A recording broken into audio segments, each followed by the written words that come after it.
आम्ही जेव्हा जेव्हा कार्यक्रम करतो नॉर्मली, तेव्हा केकवर लिटरली बूट असतात, लहान बाळाचे बूट. जुनी पिढी म्हणायची लाता घालण्यासाठी आहेत पुढचे वगैरे वगैरे.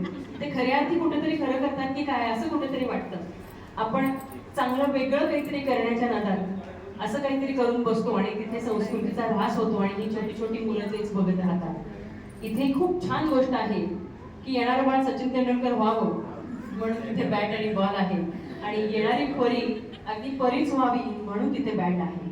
मग ती तो केसात माळेल, तिच्या ड्रेसला लावेल, म्हणजे संस्कृती जपण्याची आणि पुढच्या पिढीला बूट खायला न लावणारी गोष्ट इथे घडते. त्यामुळे यासाठी सुद्धा विशेष कौतुक. परीचा बूट आणि मुलाचा बूट ही आपली संस्कृती नव्हे.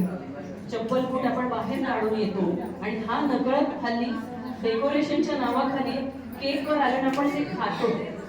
या गोष्टींना नक्कीच इथे फाटा दिलेला आहे, ही खूप कौतुकाची गोष्ट आहे.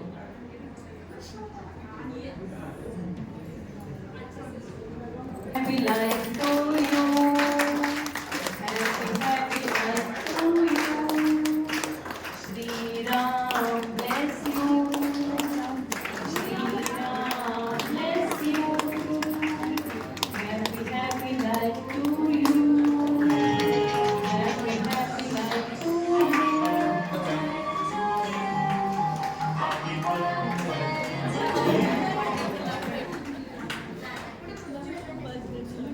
याला ऑप्शन काहीच नाहीये म्हणून शोधून काढलाय मी, happy happy life to you.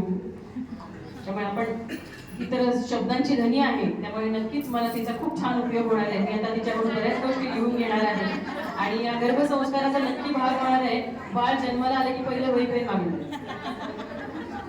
कारण आपण किती संपत्ती देऊ, पण मनाची जी संपत्ती आहे ना शब्दाची, ती कोणी सांगून येत नाही, कोणी शिकवून येत नाही, ती आमचीच असावी लागते, जी तिच्याकडे आहे. याचं मला खूप कौतुक वाटलं.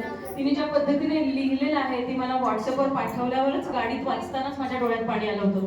ते कसं कसं सावरून मी इथे वाचलंय की एवढ्या लहान वयात पण ती इतक्या मागच्या पिढीच्या महिला आपल्याला काय संदेश दिल्याचा विचार करून तिने खूप छान लिहिलं.